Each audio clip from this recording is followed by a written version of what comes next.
Lately, I've been getting a lot of feedback, let's call it, on stealing my grandkids' white crayons to use on my planes and my tools and all that. So, a good friend of mine went out there and found, at the suggestion of one of our viewers, a whole 12-pack of good old everyday Crayola white crayons. I had no idea something like that existed. So, when you have to have your fix about what you do with your tools, every one of these tools up on the shelf has this in common. They all have steel soles to them. And if you lubricate that, it slides through your wood a whole lot easier. Every single one of them gets this every time I pull it off the shelf to use it.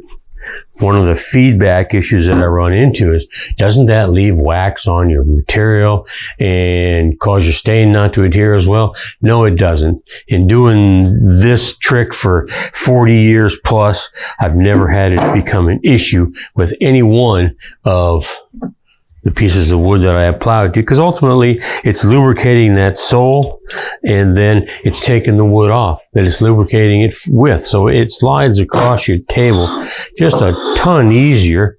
So it's a great thing. All these tools have that in common. I keep one of these in my apron all the time.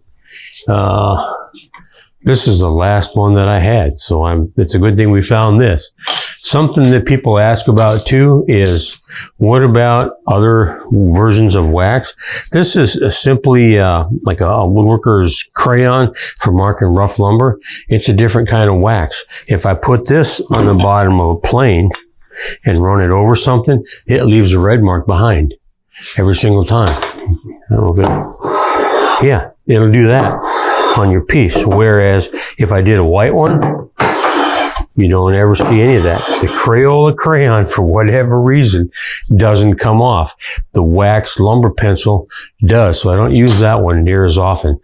Something else that I can oftentimes do is I'll take a Johnson's paste wax and wax the bottom of them. I always wax my table saw, my bandsaw, my planer, my joiner, what have you. But Johnson's paste wax went off the market a couple of years ago.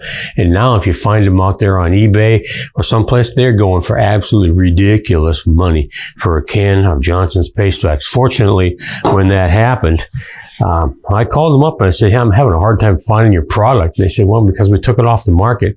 I hit every antique shop, craft shop, whatever that I could find, and I found like 5 or 6 cans of it.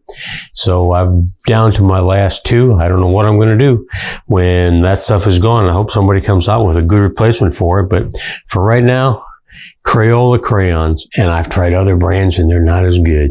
Crayola crayons, keep them in your shop, use them on the bottom of your planes, and now, at least for a little while, I'm not going to have to go back to my grandkids and start swiping on theirs, because I got me a whole 12-pack. We can have a Friday night party now with a 12-pack. Crayola crayons.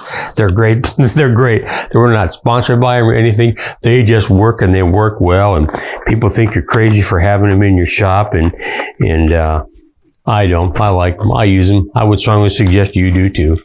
They don't sponsor us or anything. I'm just sharing with you something that works and works really well. So go ahead and color the bottom of your planes with your crayons.